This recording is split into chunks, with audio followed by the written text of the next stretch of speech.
Welcome to the chemistry crash course. Today we are going to discuss about the certain points, that is the periodic properties. Okay. So let us go for the first periodic property, that is atomic radius. And here atomic radius, as you know the structure of the atom, it consisting of the nucleus and the electrons are revolving around it in the orbits. So radius means, in your circle mathematics you know that here from nucleus to the cell, the distance, that is nothing but radius. Okay. And then there are three types of the radiation we can able to observe, that is covalent radiation, metallic radius and van der Waals radius. So atomic radius is the distance between the nucleus of an atom to the outermost cell. In that we are going to divide into three categories: covalent radius, metallic radius and van der Waals radius. Okay. So let us go for the definition of one by one. First one, covalent radius. It is a one-half distance between the centers of the nuclei of two similar atoms which are held together by the covalent bond. As you know, the covalent bond is formed by the mutual, that is a mutual sharing of the electron. The covalent bond is formed, and such a covalent bond, let us take. So these are the two atoms which are covalently bonded with each other. So let us take the two atoms which are having the covalent bond. It means mutually they have shared the electrons. So covalent radius, that is radius, means it is the one half up to this. This is complete one half. It is the one half distance between the centers of the, that is centers of the nuclei of the two similar atoms which are bonded together with the covalent bond, and this is nothing but covalent radius. Clear? So next, metallic radius. Metallic radius is one half of the distance between the two adjacent atoms of a metal in a metallic lattice. Two adjacent atoms means similar diagram. Here two adjacent atoms.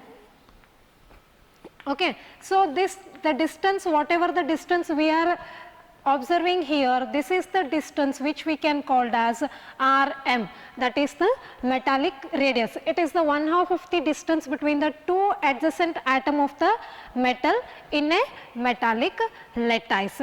So these are the two radius. So one is here, it is present in the covalent bond. The two atoms are having the covalent bond, and that distance, one half of the distance is taken.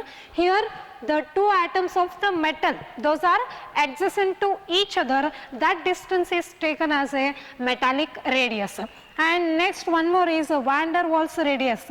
It is also one half of the distance, that is internuclear distance between the two adjacent atoms which belongs to two nuclei of the neighboring molecule of the same substance. See here, like this, two atoms are present which are belonging to the, okay, and this distance is our van der Waals radius. See here, two adjacent atoms which are belongs to the two neighboring molecule, which these two belongs to the neighboring molecule, and then of the same substance. This is the one substance. Here the two atoms, adjacent atoms belonging to the two neighboring molecule of the substance, and this is the distance which we are going to say as a van der Waals radius. So this is how we can explain about the three types of the atomic radius. One is covalent radius, and one more is the metallic radius, and the third one is the van der Waals radius. So if we go on in the order, covalent radius is smaller than the metallic radius than that of the van der Waals. So here metallic radius is having the higher value, that is than the, and van der Waals is more than that of. So this is the order. And next, how does the atomic radius will going to vary in grip and period? how does the atomic radius varies in the group and period. Just see here.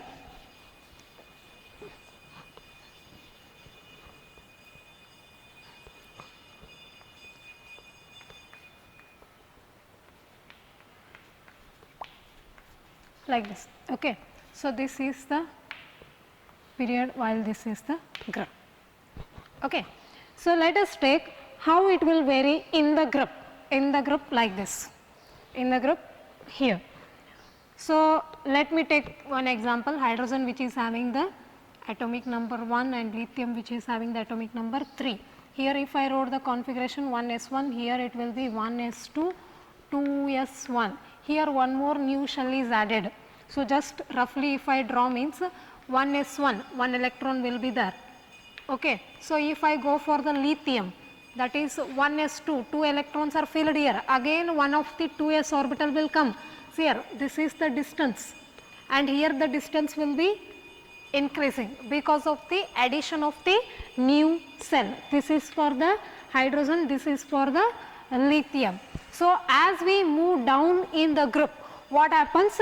The atomic radius will going to be increase because of the addition of the new cell, because of the addition of the new cell. Okay. So, variation in the group, the atomic radius will going to increase. It will going to increase. Why it will going to increase? Because the new addition of the new cells are more there. Because of that, it will going to be increase. So, when we go towards the period, so see here, this is the period, and here 1 electron, 1s1, for helium it will be 1s2. To the same cell, the electrons are increasing. To the same cell, the electrons are increasing. So, what happens? The effective nuclear charge will going to be increased. Effective nuclear charge is nothing but the attraction of the nucleus towards the electron, that whatever it will going to attract, that is nothing but effective nuclear charge. So, the effective nuclear charge increases. As the effective nuclear charge increases, the nucleus pulls the electron towards itself. It will going to pull the electron towards itself. Because of that, the size will going to be decrease. So, across the period, the atomic radius, it will going to be decreases. Okay. So, this is how we can explain the variation of the atomic radius in the group and in the period. So, next one is ionic radii. So, if the atom sodium, by loss of one electron it becomes sodium ion, and if I take chlorine, by getting one electron chlorine become chlorine anion. So, what happens? The radius of the cation is smaller than the atom. The radius of the cation, this is the cation of the sodium, the radius will going to be decrease. Why it will going to be decrease? Because one of the electron from the outermost cell is, it is removed. When the outermost cell electron is removing, that size will going to be decrease. So, that the radius of the cation is smaller than the atom, while the radius of the anion, which is greater or larger than the atom, which is greater or larger than the atom because of addition of the electron, because of addition of the electron. So, this is how we can explain the radius of the cation and anion when those are compared to its atom. The radius of the cation is always smaller than the that of atom, while the radius of the anion is always larger than the that of its atom. Okay. Next, ionization enthalpy, or it is also called as ionization energy. So, what is the meaning of the ionization enthalpy? It is the amount of the energy required to remove the outermost electron, or to remove the electron from the outermost cell. Amount of energy required to remove the electron from outermost shell. Okay. So, now ionization enthalpy definition is finished. So, this ionization enthalpy, how it will going to be vary in the period and group, that we need to know. Okay. So, let us go for the here period, here it will be a group. Okay. So, as I said you, in the period the atomic size decreases. In the period atomic size decreases, it means the electron in the period, suppose this is the one, as the size is decreasing, the nucleus is very what it can say, it will going to attract the electron as much as possible. It means the effective nuclear charge is more. So, remove such an electron is very difficult. To remove such an electron is very difficult, because the electron is closer to the nucleus and the force of the effective nuclear charge is more when the size is decreased. When the size is very that is small, during that time to remove the outermost electron is very difficult. So, we need more energy to remove the outermost electron when we move across the period. So, the ionization energy increases. So, the ionization energy increases across the period. So, as we move down in the group, what happens, as I said you, the addition of the new cell here, the addition of the new cell will going to be occur. So, when the addition of the new cell, the force of attraction is, as the distance is increasing, the force of attraction is somewhat less, that is the effective nuclear charge is less. So, easily by providing small amount of the energy, we can remove this outermost electron. So, we are providing little energy, means the ionization enthalpy decreases down in the group. Clear? So, sir, there are certain factors which influence on the ionization enthalpy, that is the size of the atom. Repeatedly I am telling you, smaller the size, very difficult to remove the electron, and when the size is more, we can easily remove the electron. And nuclear charge, if more effective nuclear charge is there, that time very difficult. More effective nuclear charge means more attraction, that is very difficult. If it is less attracted, means we can easily remove that electron. And screening effect, see here, this effect I will explain you. Screening effect, this is also one of the very important effect. So, this is the nucleus, okay, and the electrons are revolving around it. Let us take like this.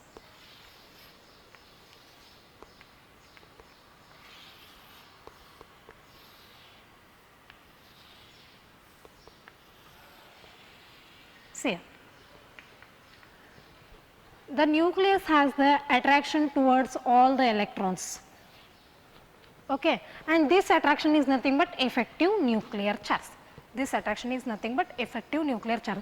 So, as the number of electrons are increasing in the cells, what happens?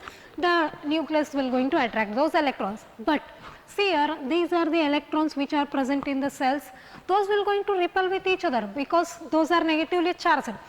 Okay, like will repel with each other. So, what happens? These starts repelling with each other, so that the force of attraction decreases, that is there is no more effective nuclear charge.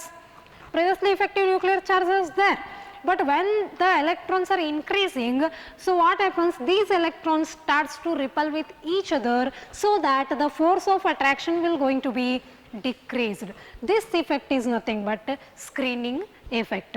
Okay, and the last one more factor is electronic arrangement. See here, if the subcells are half filled or completely filled, if the electronic arrangement is like this, means it is very difficult to remove the electron. During that time, we have to give more ionization enthalpy. Okay, so first one I said regarding the atomic radius will going to be that it will going to be increase across the that is when we move down in the group, and it will going to be decrease across the period. And next one is ionization enthalpy, that ionization enthalpy decreases down in the group while increases across the period. Okay, so these are the properties which we discussed now, and few more properties we will going to discuss in. So let us go for the few more properties. periodic properties, that is electronegativity.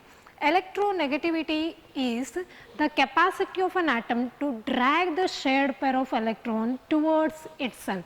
Suppose there are two atoms which are held together, and electronegativity is the property, it is the one of the, here bond is present means the electrons are involved. So, one of the atom has the capacity to drag this shared pair of electron towards itself. Such a property is said to be electronegativity, to drag the shared pair of electrons towards itself.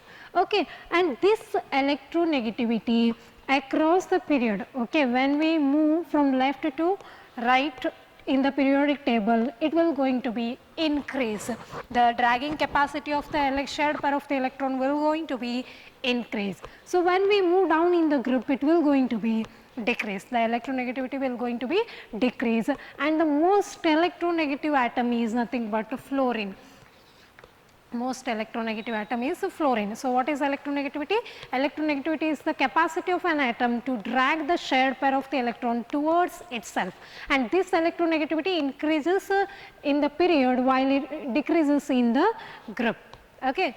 And then let us go for the one more property, that is electron gain enthalpy, or it is also called as electron affinity. So, it is the electron gain enthalpy is the enthalpy change when an electron is added to the atom. It is the enthalpy change when an electron is added to an atom. Okay. So, here what we can say, electron gain enthalpy is nothing but the capacity of an atom to withhold the added electrons, to withhold the added electrons. So, if it is an atom, we are adding the electron, there is a formation of the anion. As you know, when it gets the electron, we are going to get the anion plus electron affinity, that is the electron gain enthalpy. So, electron gain enthalpy, sometimes it will be exothermic and endothermic, and most of the time the electron gain enthalpy is in the negative form. It is in the negative form as there is a release of the heat. So, it is expressed in terms of the negative. So, when we discuss this property, how it varies in the period and when in the group, in the period it will be more negative, in the period it will be more negative, the electron gain enthalpy value will be more negative. So, when we come across the group, it will be less negative. So, this is how we can explain about the electron gain enthalpy. It is the enthalpy change when an electron is added to the gaseous atom. So, it may be exothermic or endothermic. Most of the time it will going to be release the energy, it acts as exothermic. So, it is expressed in terms of negative. So, across the period it is more negative, while across the group it is less negative. Okay. So, let us go for the one more thing, that is a diagonal relationship.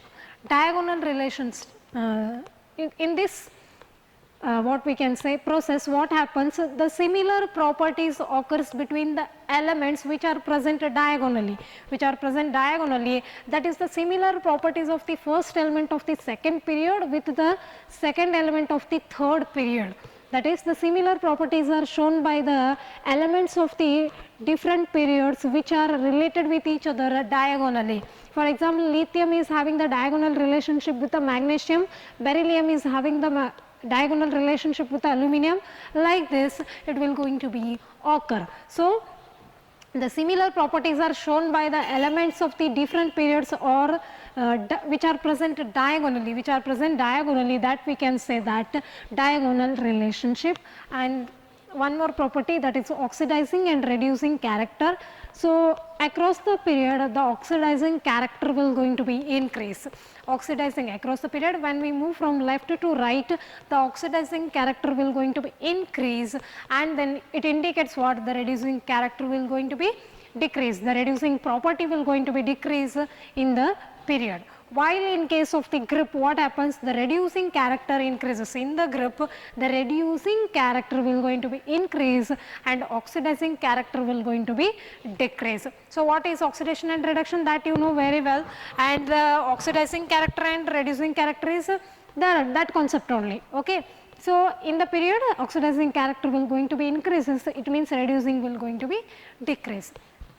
and here in the group reducing character will going to be increase, it means oxidizing character will going to be decrease. So these are the all periodic properties which we discussed, that is atomic radius, electron gain enthalpy, electron affinity and electron negativity and oxidizing and that is what we are going to say reducing character. And one more thing, metallic properties, metallic to non-metallic character will going to be increase in the period. Okay, so that metallic property is also very important. And last one more time I wish to tell you that the S and P block elements together are called as representative elements. That is, S block element is nothing but group 1 and group 2 elements, P block that is 13 to 17, that is P block. Group number 18 is, as you know, noble gases. Okay, and these are together, S and P block elements together are called as representative elements. And transition elements, as you know, once again I am repeating, the D block elements are called as transition elements. It is situated, its characteristic is in between S and P. Okay, that D block elements are called as transition elements, and it involves n minus 1 d orbital. Okay, and then inner transition elements, the F block elements are called as inner transition elements. It involves the 4f and 5f series, and it involves the anti-penultimate cell n minus 2 f. Okay, and it involves the penultimate cell, it involves the anti-penultimate cell. So this is how we can tell about the brief summary about the periodic table. So whatever the concepts which we discussed, those only they are going to ask you in your problem, in your questions. Okay, so this is the concept which we covered today. For this chapter will going to be finished. All the concepts are briefly explained, and in our next class we are going to start with one more new chapter. Okay, thank you.